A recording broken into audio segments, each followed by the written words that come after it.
Bab 1171. Baiklah kalau begitu.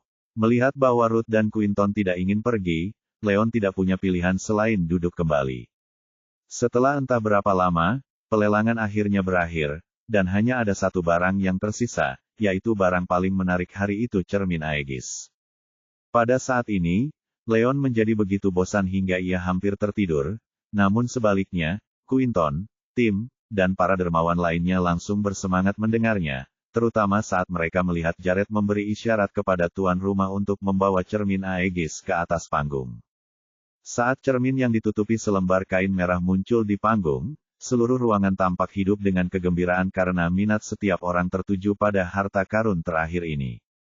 Barang terakhir kita adalah cermin Aegis, sepotong harta karun yang berhasil ditemukan oleh pemburu harta karun dari beberapa reruntuhan kuno.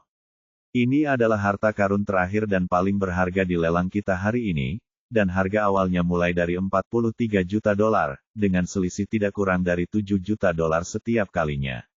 Jared berkata sambil melepaskan kain merah, memperlihatkan cermin Aegis untuk pertama kalinya. Oh amin. Para dermawan itu terkesiap saat mereka menatap kagum pada harta karun di atas panggung, tatapan mereka terfokus dan penuh tekad. Semua orang datang untuk mengambil harta karun ini, tetapi saat tirai dibuka, semua orang terdiam karena terkejut. Cermin Aegis tampak tidak berbeda dari cermin biasa, bahkan agak jelek. Cermin itu gelap dan berkarat, tidak berkilau sama sekali, dan sama sekali tidak tampak seperti harta karun yang bernilai jutaan dolar. Ini harta karunnya, Jared, apakah menurutmu kita semua bodoh? Para dermawan itu marah besar, dan seluruh ruangan meledak menjadi bisikan-bisikan dan geraman marah. Jika Anda mengharapkan kekecewaan, Anda tidak akan pernah kecewa. Sekalipun tak seorang pun di antara mereka pernah melihat harta karun yang sesungguhnya, mereka semua menduga cermin Aegis merupakan sebuah karya seni yang berkilau dan cemerlang, atau mungkin bersinar dengan aura sejarah leluhur mereka. Akan tetapi, cermin Aegis itu tidak hanya kotor dan berkarat, bahkan tidak ada sedikit pun tanda-tanda kekuatan apapun yang terpancar di bawah permukaannya, dan yang pasti ini hanyalah cermin biasa. Pada saat ini, semua orang mengira harta karun ini hanyalah tipuan yang dirancang oleh keluarga Powell untuk mengelabui mereka semua agar menghadiri pelelangan. Ya ampun, aku tidak percaya kau berani menyebut ini sebagai harta karun, sungguh lelucon. Leon mencibir. Dia melihat ini akan terjadi dan tidak terlalu terkejut, tetapi sebelum dia bisa menyelesaikan kalimatnya, kilatan samar energi spiritual melintas di permukaan cermin. Meskipun redup dan nyaris tak terlihat, energinya murni dan bahkan disertai sedikit kekuatan agung. Apa? Wajah Leon memucat. Kemudian, dia memusatkan pandangannya sekali lagi ke cermin Aegis, dan tiba-tiba, sebuah kenangan yang ditinggalkan oleh leluhurnya terwujud dalam benaknya. Inilah cermin kedaulatan harta karun tak ternilai yang ditinggalkan oleh para leluhur jutaan tahun lalu. Ini, Leon benar-benar tercengang, dan rahangnya ternganga saat menyadari hal ini. Awalnya dia mengira ini hanyalah tipuan Powell, tetapi sekarang, setelah melihat lebih dekat, dia menyadari itu benar-benar sebuah harta karun, sesuatu yang belum pernah dilihat manusia sebelumnya, cermin kedaulatan. Dia tidak dapat tetap tenang lebih lama lagi. Bab 1172. Leon, kau benar. Ternyata cermin ini hanya sepotong logam berkarat, dan sama sekali bukan harta yang tak ternilai. Ruth benar-benar kecewa melihat cermin Aegis, dan semua kegembiraan serta antisipasinya langsung sirna. Benar sekali. Kalau saja kita mendengarkan Leon lebih awal dan pergi, kita tidak akan membuang banyak waktu di pelelangan ini. Iris juga kecewa. Tidak apa-apa, ayo kita pergi sekarang, kata Ruth sambil meraih lengan Leon, berniat untuk pergi. Tidak, kita tidak bisa pergi. Leon secara naluriah menepisnya. Apa? Kenapa tidak? Bukankah kau ingin pergi tadi? Kenapa kau bersikeras untuk tinggal sekarang? Iris terkejut melihat reaksinya. Iris benar, ini bahkan bukan harta karun sungguhan, jadi mengapa kau masih ingin tinggal di sini? Ruth bertanya dengan ragu, benar-benar terkejut dengan perubahan perilaku Leon yang tiba-tiba. Baiklah, karena lelangnya akan segera berakhir, ayo kita pergi setelah selesai. Leon mencoba menahan kegembiraannya dan segera menenangkan diri. Baiklah kalau begitu, Iris dan Ruth mengira Leon ingin tinggal di sana hanya untuk bersenang-senang, jadi mereka mengalah karena memang tidak ada yang bisa dilakukan lagi. Pada saat ini, karena tipu daya Powell, sebagian besar penonton marah karena tertipu dan memberi pelajaran pada Powell. Tuan-tuan, tolong dengarkan saya. Cermin Aegis ini memang ditemukan oleh seorang pemburu harta karun di antara reruntuhan kuno, dan kami telah mendapatkan verifikasi dari para ahli forensik mengenai hal ini. Oleh karena itu, saya dapat menjamin atas nama keluarga Powell bahwa cermin Aegis ini 100% merupakan peninggalan berharga yang tertinggal dari zaman kuno, Jared menjelaskan, mencoba meyakinkan semua orang. Maksudmu ini memang peninggalan kuno, tapi belum tentu harta karun yang tak ternilai, kan? Para dermawan mencibir. Mereka semua mengharapkan harta karun kuno yang bisa memberi mereka kekuatan tak tertandingi, bukan peninggalan lama yang ditinggalkan leluhur mereka. Yah, kebanyakan relik memiliki rahasia tersembunyi. Kami dapat memastikan bahwa ini memang bagian dari relik kuno, tetapi kami tidak yakin rahasia berharga apa yang tersembunyi di dalamnya, Jared menambahkan. Karena keluarga Powell tampaknya tidak dapat menemukan apa yang berharga dari cermin ini, mereka memutuskan untuk melelangnya. Kau, semua orang tercengang mendengarnya. Mereka adalah orang terkaya dan terkuat di antara masyarakat elit, dan dengan demikian mereka dapat dengan mudah mengetahui bahwa keluarga Powell menipu mereka dengan mempermainkan kata, peninggalan kuno. Karena seseorang hanya perlu memverifikasi keabsahan sebuah barang lelang dan tidak berkewajiban membuktikan apakah barang tersebut merupakan harta karun sejati atau tidak, mereka tidak dapat menyalahkan keluarga Powell atas penipuan mereka sama sekali. Baiklah, ayo kita lanjutkan pelelangannya. Harga awal untuk cermin Aegis adalah $43 juta, dan setiap kenaikannya harus tidak kurang dari $7 juta. Ada yang berminat. Suara Jared menyadarkan mereka semua kembali ke dunia nyata. Bab 1173. Ini adalah barang antik yang tidak berguna dan mungkin hanya bernilai beberapa juta dolar, namun Anda telah menetapkan harga awal $40 juta. $3 juta. Itu perampokan di siang bolong. Semua orang marah mendengarnya. Mereka semua tahu bahwa cermin yang kotor dan berkarat itu sama sekali tidak tampak seperti menyimpan kekuatan besar di dalamnya, dan karenanya sama sekali bukan harta karun. Lagi pula, cermin itu sudah bersama keluarga Powell selama beberapa hari sekarang, dan jika itu benar-benar harta karun, keluarga Powell tidak akan pernah melelangnya. Oleh karena itu, sangat tidak mungkin cermin Aegis menjadi harta karun yang tak ternilai.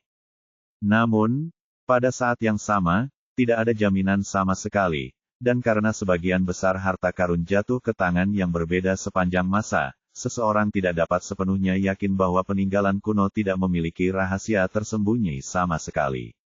Oleh karena itu, mengingat cermin Aegis memang merupakan peninggalan kuno, ada kemungkinan kecil tetapi tidak dapat diabaikan bahwa ini memang bisa menjadi harta yang tak ternilai. $43.800.000, $57 juta, $58 juta. Orang-orang mulai meneriakkan tawaran mereka. Mereka semua hanya mencoba peruntungan, tetapi seiring berjalannya waktu dan harga berangsur-angsur naik menjadi sekitar $85 juta, para juru lelang perlahan menyerah.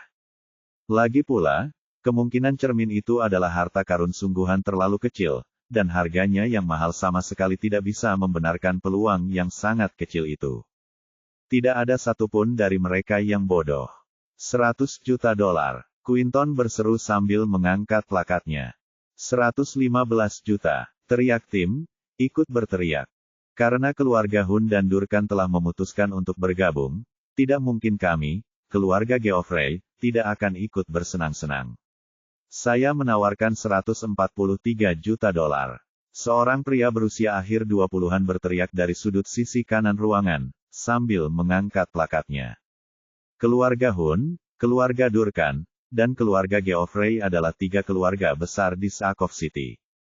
Pria yang meneriakkan tawaran ini tidak lain adalah William Geoffrey, pewaris kekayaan Geoffrey.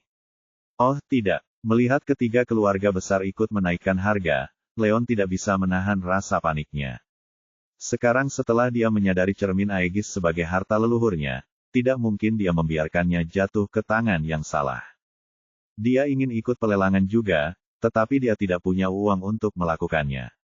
Dia datang ke Seacov City untuk mendapatkan Snow Lotus dan menyiapkan 130 juta dolar dari pendanaan Elegante Group untuknya, tanpa ada uang tersisa untuk menawar Mirror of Aegis. Selain itu, Elegante Group hanya bernilai sekitar 650 juta dolar, namun ia telah mengambil 130 juta dari pendanaannya. Ini sudah jumlah maksimal yang dapat ia gunakan. Sekalipun dia mempersiapkan pelelangan ini sebelumnya, tidak mungkin dia dapat mengalahkan 3 keluarga besar di Seacov City. Tiba-tiba, sebuah ide muncul di kepalanya. Hai, Iris, kemarin aku memintamu membantuku mengumpulkan 287 juta dolar dari Yang Group. Bagaimana hasilnya? Tanya Leon penuh harap, sambil menatap Iris. 2 hari yang lalu, ia mengakuisisi Wright Group, dan meskipun ia memberi keluarga Wright sebuah pil energi murni sebagai balasannya, nilainya masih jauh dari seluruh aset Wright Group. Oleh karena itu, Leon secara khusus meminta Iris untuk mengumpulkan 287 juta dolar dari keluarga yang sebagai persiapan untuk membayar kembali keluarga Wright, dan ini akan membuat mereka impas. Bab 1174. Ya, aku sudah menyiapkan uangnya. Semuanya ada di dalam kartu ini. Iris menyerahkan kartu Supreme milik Bank River City kepadanya. Bagus sekali. Leon sangat gembira dengan ini dan segera menjadi percaya diri saat ia menggenggam kartu itu di tangannya. Meskipun ia telah menyiapkan uang ini sebelumnya untuk Wright bersaudara, ia masih dapat menggunakannya sekarang untuk menawar cermin Aegis. Ia akan punya banyak waktu untuk mencari tahu cara mengumpulkan 287 juta dolar lagi untuk mereka. 130 juta, sekali jalan. Maju 2 kali. Suara Jared terdengar. Melihat ketiga keluarga besar di Seacov City sudah mengajukan tawaran mereka, para dermawan lainnya menyerah dan malah menatap Quinton, Tim, dan William dengan kagum, ingin melihat siapa yang akan berhasil membawa pulang cermin Aegis. 158 juta. Quinton mengangkat plakatnya setelah merenung sejenak. 172 juta. Tim menambahkan. 186 juta. Seru William sambil mengangkat plakatnya setelah ragu sejenak. Aku menyerah. Quinton mengerutkan kening mendengar ini. Dia tahu bahwa kemungkinan cermin Aegis menjadi harta karun sejati hampir dapat diabaikan, dan karena dia hanya siap menawar 172 juta dolar untuk cermin ini, dia tidak punya pilihan selain menyerah sekarang karena harga lelang melebihi itu. 215 juta dolar. Tim menyatakan tanpa ragu-ragu seolah-olah dia bertekad untuk memenangkan cermin ini. 215 juta. Itu mengerikan. Hanya Tuan Durkan yang akan menawarkan harga semahal itu untuk ini. Benar sekali. Cermin tak berguna ini dijual seharga 215 juta, Nona Durkan pasti sudah gila. Semua orang terkesiap melihat kejadian yang tiba-tiba ini. Tuan Durkan, Anda pemberani. Karena Anda begitu bertekad untuk memenangkan barang antik berkarat ini, saya akan memberikannya kepada Anda. Kata William, sambil melirik ke arah Tim sambil menyimpan tanda tangannya. Ia berpikiran sama dengan Quinton, mengingat sangat tidak mungkin cermin Aegis ternyata adalah harta karun, ia tidak mau mengeluarkan uang lebih dari ini untuk menawarnya. Dia bukan orang bodoh. Ya, aku berhasil. Senyum kemenangan tersungging di wajah Tim saat ia melihat Quinton dan William menyerah. 215 juta, sekali jalan. Pergi 2 kali. Pergi 3 kali. Jared tak kuasa menahan rasa gembira saat mengangkat palunya. Ia tahu lebih dari siapapun bahwa cermin Aegis hanyalah barang antik biasa, karena keluarga Powell menelitinya selama berhari-hari, dan terkejut karena harganya bisa mencapai setinggi itu. Ia mengira cermin itu hanya akan laku sekitar 5 dolar atau paling mahal 100 juta dolar, tetapi ia tidak pernah menyangka bahwa 3 keluarga besar akan memperebutkannya dan cermin itu akan terjual dengan harga selangit, yakni 215 juta dolar. Orang hanya bisa membayangkan kegembiraan dan kesenangannya. Akan tetapi, sebelum ia sempat menenangkan diri, sesuatu yang lebih mengejutkan terjadi. 258 juta dolar. Leon mengumumkan sambil mengangkat plakatnya. Apa? Semua orang benar-benar tercengang mendengar ini. Bab 1175. 258 juta dolar. Apakah orang ini sudah gila? Semua orang menoleh menatap Leon dengan sangat terkejut. Mereka tahu bahwa cermin Aegis ini tidak mungkin menjadi harta yang tak ternilai harganya dan sudah cukup menggelikan bagi tim untuk menawarkan 215 juta. Tetapi sekarang, Leon bahkan lebih keterlaluan daripada tim dan menaikkan harganya menjadi 258 juta. Ini adalah tawaran termahal yang pernah dilihat rumah lelang tersebut. Dasar berandal, senyum di wajah tim membeku. Sekarang setelah dia akhirnya mengalahkan William dan Quinton dan hendak mendapatkan cermin Aegis, dia tidak percaya bahwa Leon datang entah dari mana dan menghancurkan segalanya. Orang hanya bisa membayangkan betapa marahnya dia mendengar ini. Akan tetapi, tim dan para dermawan lainnya bukan satu-satunya yang terkejut dengan hal ini, bahkan Iris, Ruth, dan Quinton juga sama-sama tidak percaya. Apa yang kau lakukan, Leon? Ini hanya cermin tua, dan tidak mungkin bernilai 258 juta dolar. Apakah kamu sudah gila? Iris tidak mempercayai telinganya. Dia benar, Leon. Senang dengan ini adalah satu hal, tapi menawar barang itu dengan harga selangit adalah hal yang lain. Ruth juga tercengang dan tidak bisa mengerti mengapa Leon melakukan satu. Jadi, namun, Quinton melirik tim terlebih dahulu, lalu Leon, dan tiba-tiba menyadari sesuatu. Tuan Wolf, apakah Anda mencoba membalas dendam? Balas dendam. Kedua wanita itu membeku sejenak, lalu segera mengerti apa yang dikatakannya. Kembali ketika Leon mencoba menawar Snow Lotus, tim ikut campur dan mengakibatkan Leon harus mengeluarkan biaya tambahan sebesar 70 juta dolar untuk memenangkan Snow Lotus. Kini keadaan berbalik. Mereka semua mengira bahwa Leon mencoba memberi tim sedikit efek jera ketika dia melihat betapa bersemangatnya tim untuk mendapatkan cermin Aegis. Oh, dia hanya melakukan ini untuk membalas dendam. Para dermawan itu pun menyadari apa yang terjadi ketika mereka mendengar Quinton dan segera bersemangat untuk melihat apa yang akan terjadi selanjutnya. Dasar berandal, kau tega sekali membuatku kesal. Bentak tim, ekspresinya muram. Dia, seperti yang lainnya, mengira Leon mencoba mengganggunya sebagai balas dendam. Memangnya kenapa kalau aku melakukannya? Apa aku tidak boleh mengganggumu, mengingat bagaimana kau melakukan hal yang sama padaku di masa lalu? Leon mencibir. Sekarang setelah tim yakin bahwa ia mencoba membalas dendam, ia pasti akan lebih waspada selama upaya itu, dan ini akan sangat menguntungkan Leon. Dasar berandal, kau sama sekali tidak bisa bersaing denganku. Aku akan menawar 278 juta dolar. Tim marah besar dengan ini dan langsung menaikkan harganya dengan selisih yang sangat besar. Bagus sekali. Iris dan Ruth merasa lega karenanya. Leon, balas dendammu sudah terbayar. Tolong jangan terus menaikkan harga. Iris dan Ruth segera menoleh ke Leon, berharap dia akan berhenti. Mereka benar, Tuan Wolf, 278 juta dolar sudah cukup tinggi. Dan jika Anda terus menaikkannya, tim kemungkinan akan menyerah untuk menawar cermin itu. Jika Anda terus melakukannya, Anda akan mengalami kerugian besar. Quinton menambahkan, berharap Leon akan berhenti dan tidak membuat dirinya dalam masalah. Bab 1176. Ketika permohonan mereka tidak digubris, keluarga Pearson dipenuhi keputusasaan. Sonya menatap mereka sinis. Beraninya kau berbohong padaku selama bertahun-tahun ini. Dan sekarang, kau masih punya nyali untuk memohon maaf padaku. Mereka bertiga menundukkan kepala, tidak berani mengucapkan sepatah kata pun. Setelah hening sejenak namun mematikan, Sonya berbalik untuk pergi. Kalian sebaiknya berdoa dengan sungguh-sungguh. Samuel akhirnya bisa berdiri tegak beberapa saat kemudian. Saat menatap putrinya yang masih berlutut, tatapan sedih melintas di matanya. Kamu harus meninggalkan negara ini. Aubrey mengangkat kepalanya saat mendengar kata-kata itu. Itulah satu-satunya jalan keluar. Samuel mendesah panjang. Kau bisa menyelamatkan diri dengan pergi. Kalau tidak, kami akan kehilangan dirimu dan kekayaan kami. Ekspresi keraguan tampak di mata Aubrey.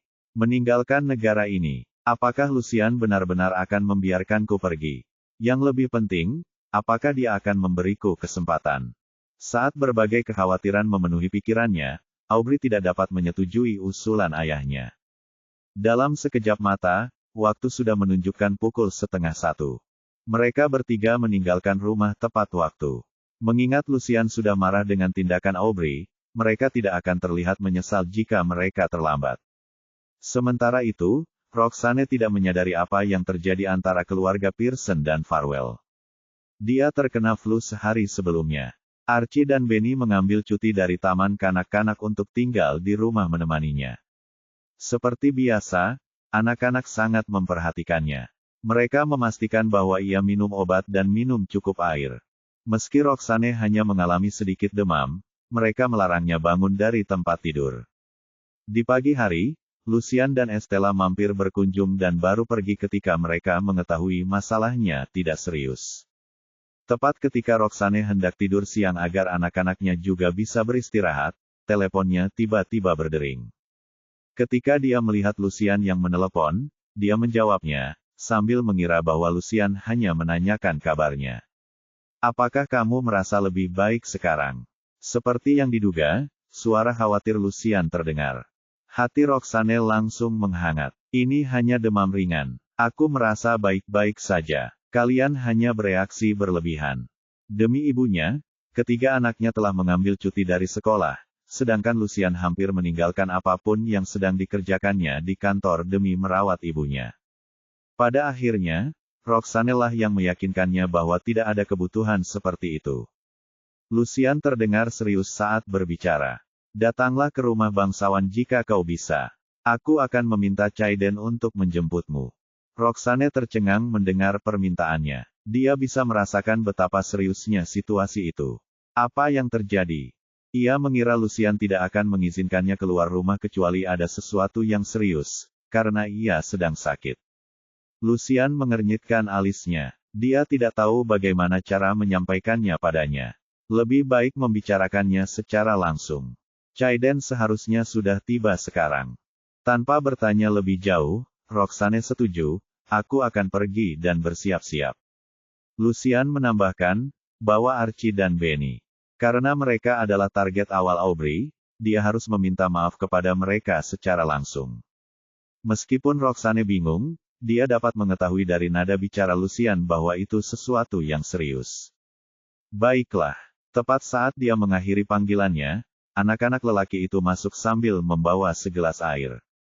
Setelah mengambilnya dari tangan mereka dan meminumnya, Roxanne berkata, Tuan Farwell ingin aku membawa kalian berdua ke tempatnya, jadi bersiaplah. Tuan Lawson akan segera menjemput kita. Bab 1177. $330 juta, sekali jalan. Pergi 2 kali. 3 kali terjual. Jared memukul palunya ke meja dan tak dapat menahan kegembiraan yang dirasakannya. Dia tahu dari awal bahwa ini hanyalah sebuah barang antik biasa dan sama sekali bukan harta karun yang berharga. Namun, Leon menghabiskan harga yang sangat mahal, yakni sebesar $330 juta untuk menawar cermin yang tidak berguna dan agak jelek ini, dan ini adalah tindakan paling bodoh yang pernah dilihatnya. Jared tidak dapat menahan perasaan kasihan terhadap Leon saat ini. Dasar bodoh, selamat karena telah memperoleh barang rongsokan. Aku yakin kau pasti merasa marah sekarang, karena telah menghabiskan $330 juta untuk cermin tua yang berkarat. Tim terkekeh penuh kemenangan. Tuan Durkan benar, orang itu bodoh. Aku tidak percaya dia berani bersaing dengan Tuan Durkan dalam hal ini. Dia harus memperhatikan siapa lawannya lain kali. Benar sekali. Dia bermaksud menipu Tuan Durkan, tapi sekarang, dia malah merasakan akibatnya dan mempermalukan dirinya sendiri. Para dermawan yang menyaksikan semua ini mencibir sambil menatap Leon dengan pandangan menghina dan meremehkan. Mereka semua tahu bahwa Leon telah menghabiskan $86 juta untuk ramuan yang tidak berguna, dan sekarang, ia menggunakan $330 juta lagi untuk cermin tua. Ini adalah pria paling bodoh yang pernah mereka lihat. Bagaimana ini bisa terjadi? Iris membeku karena terkejut seolah-olah dia tersambar petir. Keluarga yang mengalami begitu banyak pergolakan keuangan akhir-akhir ini sehingga $330 juta tentu bukan jumlah yang sedikit bagi mereka. Tetapi sekarang, Leon menghabiskan semuanya untuk sepotong cermin berkarat. Orang hanya bisa membayangkan kekecewaan dan kemarahan yang dirasakan Iris. Leon, dasar bodoh. Iris dan aku sudah memperingatkanmu untuk tidak menaikkan harga lagi, tapi kau tidak mendengarkan kami. Apa kau senang sekarang karena telah menghabiskan banyak uang untuk barang antik yang tidak berguna? Gerutu Ruth. Yang ia inginkan hanyalah memecahkan tengkorak Leon saat itu juga dan melihat apa yang salah dengan otaknya. Tentu saja, cermin Aegis adalah harta karun yang luar biasa, dan 330 juta dolar adalah harga yang sangat murah. Kenapa aku tidak akan senang? Leon terkekeh. Harta karun. Dasar bodoh, cermin ini kotor dan berkarat, dan tidak ada tanda-tanda kekuatan atau energi yang mengalir di dalamnya. Peluang ini benar-benar harta karun hanya sepersejuta. Kau pasti sudah gila karena semua ini. Tim dan para dermawan lainnya tidak dapat menahan tawa ketika mendengar ini. Tuan Wolf, mereka benar, fakta bahwa keluarga Powell bahkan melelang cermin ini pasti berarti bahwa itu tidak mungkin merupakan harta karun. Menurut pendapatku, Anda harus menganggap ini sebagai pelajaran dan berhenti menaruh harapan pada cermin ini. Kata Quinton sambil mendesah. Yah, kau salah. Aku akan menunjukkan kepada mereka semua bahwa cermin penguasa memang harta karun. Leon mencibir sambil melangkah ke atas panggung, menyalurkan semua energi spiritualnya dan mengirimkannya langsung ke cermin Aegis. Gedebuk. Cermin penguasa bergetar saat energi spiritual Leon menyentuh permukaannya, lalu sepersekian detik kemudian, seberkas cahaya putih yang menyilaukan memancar keluar dari kedalamannya, menerangi seluruh ruangan. Bukan hanya itu saja, semua orang bisa merasakan aura kekuasaan dan kewibawaan yang kuat memancar dari dalam sorotan cahaya, memenuhi seluruh ruangan dengan cahayanya. Bab 1178. Sinar cahaya menyilaukan yang terpancar dari cermin penguasa nyaris membutakan semua orang di ruangan itu. Saat aura kekuasaan agung menyelimuti mereka, semua orang, kecuali Leon, secara naluriah mundur selangkah, wajah mereka pucat karena ketakutan. Bukan hanya itu saja, beberapa seniman bela diri yang lemah pun dipaksa berlutut seolah-olah ada kekuatan tak terlihat yang melingkupi mereka, memaksa mereka untuk menunjukkan rasa hormat. Cermin ini sungguh merupakan harta karun. Bagaimana ini mungkin? Semua orang tercengang mendengarnya, terutama Jared. Keluarga Powell meneliti cermin penguasa selama berhari-hari, dan semua orang setuju bahwa ini hanyalah barang antik biasa, dan dia tidak percaya bagaimana cermin ini berubah menjadi harta karun begitu sampai di tangan Leon. Orang hanya bisa membayangkan betapa terkejutnya dia mendengar hal ini. Ini bukan hanya harta karun, tapi juga menyimpan kekuatan besar yang bahkan tidak dapat kita bayangkan. Semua orang menatap Leon dengan mata merah, penuh kerinduan hingga mereka pikir matanya akan pecah. Bahkan harta karun pun memiliki tingkatan yang berbeda-beda, dan meskipun tak seorang pun tahu di tingkatan mana cermin kedaulatan itu berada, mereka dapat menebak dengan pasti bahwa, berdasarkan aura yang dipancarkan cermin itu, ini adalah harta karun kuno namun tak ternilai. Bagaimana ini mungkin? Mata Tim hampir melotot keluar dari kepalanya. Lalu, tiba-tiba ada sesuatu yang menyumbat tenggorokannya dan ia mengeluarkan seteguk darah. Dia telah mengincar cermin kedaulatan dan sangat dekat untuk mendapatkannya, tetapi karena takut tertipu oleh tipuan Leon, dia memilih untuk menyerah dan kehilangan kesempatannya. Kemarahan dan penyesalan mencengkeram seluruh dirinya, tetapi dia bukan satu-satunya orang yang menyesali hal ini. Para dermawan lainnya, termasuk William, juga dirundung rasa bersalah atas keputusan salah mereka. Mereka adalah beberapa orang terkaya dan terkuat di kota itu, dan 330 juta dolar tidak ada artinya bagi mereka. Jika mereka tahu lebih awal, mereka pasti rela menghabiskan uang berapapun untuk mendapatkan cermin kedaulatan. Namun, sekarang sudah terlambat. Tuan Wolf tentu saja karakter yang menarik, keluh Quinton sambil menatap Leon. Dia, tidak seperti Tim dan yang lainnya, tidak memikirkan bagaimana dia kehilangan harta karun yang berharga. Dia tahu bahwa keluarga Powell tidak berhasil menemukan potensi sebenarnya dari cermin penguasa meskipun telah menelitinya selama berhari-hari, dan ini akan sama untuk keluarga Hun, keluarga Durkan, dan bahkan keluarga Geoffrey. Leon, di sisi lain, adalah seorang praktisi medis dan alkemis terampil yang memiliki kekuatan yang bahkan tidak dapat mereka bayangkan. Oleh karena itu, hanya orang seperti Leon yang mampu mengungkap potensi sebenarnya dari cermin Sovereign. Quinton adalah satu-satunya yang cukup jeli untuk menyadari hal ini. Sementara itu, di atas panggung, Leon menarik kembali energi spiritualnya, dan dengan itu, berkas cahaya dan aura pemerintahan yang keluar dari cermin menghilang. Kemudian, Leon turun dari panggung, cermin terselip di bawah lengannya, dan mulai melakukan pembayaran. Wajah Jared memucat saat dia melihat Leon pergi, pikirannya dipenuhi dengan pikiran dan emosi. Sekarang setelah dia tahu bahwa cermin penguasa benar-benar harta karun, dia tidak ingin membiarkan Leon pergi begitu saja. Untuk sesaat, Jared tidak menginginkan apapun selain mengambil kembali cermin itu, tetapi rumah lelang itu membanggakan diri atas keandalannya, dan jika dia mengingkari janjinya, ini pasti akan berdampak buruk pada rumah lelang itu. Lagi pula, Leon adalah teman Quinton, dan keluarga Hun adalah salah satu dari 3 keluarga besar di Saakov City. Dia tidak bisa mengambil risiko membuat Quinton marah. Oleh karena itu, meskipun ia tidak menginginkan apapun selain membatalkan transaksi itu, Jared tetap menyingkirkan gagasan itu dari kepalanya. Untungnya, dia tidak bertindak berdasarkan pikirannya. Leon begitu kuat sehingga keluarga Powell akan menderita konsekuensi yang tidak dapat diatasi jika mereka menentangnya. Bab 1179.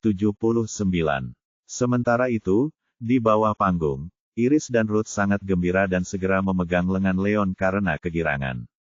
Leon, aku tidak pernah menyangka cermin Aegis akan menjadi harta karun. Kau sangat pintar. Iris begitu gembira hingga seluruh wajahnya memerah karena gembira dan gembira. Semua pikirannya sebelumnya untuk mengutuk Leon lenyap begitu saja. Tentu saja, Leon tersenyum. Ia tidak hanya berhasil mendapatkan teratai salju, tetapi ia bahkan tidak sengaja menemukan cermin penguasa. Oleh karena itu, ia tersenyum lebar. Sialan, Leon. Kau tahu cermin itu adalah harta karun, tapi kau tidak mengatakan apapun. Aku tidak percaya kau membiarkan Iris dan aku mengkhawatirkanmu tanpa alasan. Ruth tidak dapat menahan diri untuk tidak mengungkapkan kekesalannya kepadanya. Apa yang sebenarnya kau bicarakan? Apakah kau pikir aku akan mampu bersaing dengan mereka jika aku memberitahumu tentang cermin itu? Leon memutar matanya. Baiklah, kurasa kau benar. Ruth segera melirik ke arah para lelaki yang berdiri di sekitarnya dengan penuh penyesalan dan rasa iri, lalu menyadari apa yang sedang dibicarakan Leon. Dasar tikus. Si penipu itu menipu kita semua. Wajah mereka pucat pasi saat mendengar percakapan Leon dan Ruth. Mereka semua yakin bahwa Leon adalah orang bodoh, tapi sekarang, keadaan berbalik, dan merekalah yang menjadi idiot. Namun, yang paling frustrasi dari semuanya adalah Tim. Dia begitu dekat untuk mendapatkan harta karun itu sehingga dia hanya perlu menaikkan harganya sekali lagi untuk mengalahkan Leon. Akan tetapi, ia kehilangan kesempatan ini karena kesombongan dan kenaifannya. Namun yang terpenting, pada satu titik ia mengira ia menang dan berhasil mengetahui tipu daya Leon, dan bahkan mengejeknya bersama para dermawan lainnya. Leon mempermainkannya seperti biola. Pada saat ini, pikiran Tim dipenuhi dengan rasa malu dan marah karena betapa mudahnya dia ditipu. Tuan Wolf, lelangnya sudah berakhir. Ayo, kata Quinton sambil tersenyum. Baiklah, Leon mengangguk, dan mereka berempat pergi. Setelah keluar dari rumah lelang, mereka langsung menuju ke tempat parkir mobil terbuka. Para dermawan lainnya mengikuti di belakang mereka, meninggalkan rumah lelang dan menuju ke tempat parkir untuk mengambil mobil mereka masing-masing. Tunggu sebentar. Tiba-tiba, seseorang berteriak dari belakang mereka. Kemudian, sepersekian detik kemudian, Tim dan beberapa bawahannya menyusul mereka dan muncul di depan mata mereka, menghalangi jalan mereka. Kau, Leon mengernyitkan alisnya saat melihat betapa marahnya Tim, tetapi sebelum dia bisa mengatakan apapun lagi, Quinton melangkah maju. Apa maksudnya ini, Tim? Kenapa kau menghalangi jalan kami? Quinton membentak dengan tidak sabar. Kenapa lagi? Si brengsek itu menipuku dan merampas hartaku, dan dia harus membayarnya. Tim menjawab sambil mencibir sambil menunjuk ke arah Leon. Bab 1180. Kau akan membuatku membayar untuk ini. Apa kau melakukan ini karena harta karun itu? Leon segera menyadari apa yang sedang terjadi. Kini setelah Tim muncul tanpa peringatan, Leon dapat dengan mudah menebak apa niat sebenarnya Tim. Jelas bahwa Tim mencoba merebut harta karun itu darinya, dengan dalih membalas dendam karena menawar lebih tinggi darinya. Memangnya kenapa kalau kau ingin keluar dari sini hidup-hidup, dasar bajingan, lebih baik kau serahkan harta karun itu dan minta maaf padaku. Kalau kau melakukannya, aku mungkin akan mempertimbangkan untuk membiarkanmu pergi. Tim tidak berusaha menyembunyikan niatnya yang sebenarnya sekarang karena Leon sudah tahu maksudnya. Kau, sungguh lelucon. Leon tak dapat menahan tawa mendengarnya. Tim sengaja menipunya agar menghabiskan 70 juta dolar tambahan untuk Snow Lotus, dan itu sudah cukup murah hati baginya untuk tidak membalas dendam pada Tim karena melakukannya. Tetapi Leon tidak pernah menyangka bahwa Tim bahkan akan bermimpi mencoba mencuri Mirror of Sovereign darinya. Ini keterlaluan. Tutup mulutmu, dasar bajingan. Meskipun aku tidak tahu dari mana asalmu, tapi di sini, di Sakov City, kami orang Durkan bisa mendapatkan apapun yang kami inginkan, asalkan kami mau berusaha. Menyingkirkan orang sepertimu semudah menghancurkan semut, kata Tim sambil mencibir dan menatap Leon dengan dingin. Dia adalah pewaris keluarga Durkan, dan karena itu mengenal semua orang di kota itu. Fakta bahwa wajah Leon tidak dikenalnya berarti dia kemungkinan besar berasal dari luar kota Sakov.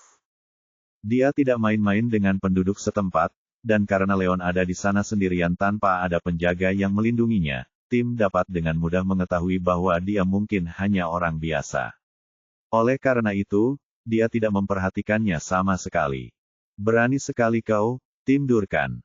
Tuan Wolf adalah temanku, dan jika kau ingin mengambil harta karun itu darinya, kau harus melewati AS. Pertama, Quinton segera melangkah maju, menempatkan dirinya di antara Tim dan mereka bertiga. Quinton, ini urusanku dengan bajingan itu, jangan ikut campur dalam urusan kami. Aku peringatkan kau, sebaiknya kau tidak ikut campur, atau kalau tidak, ancam Tim.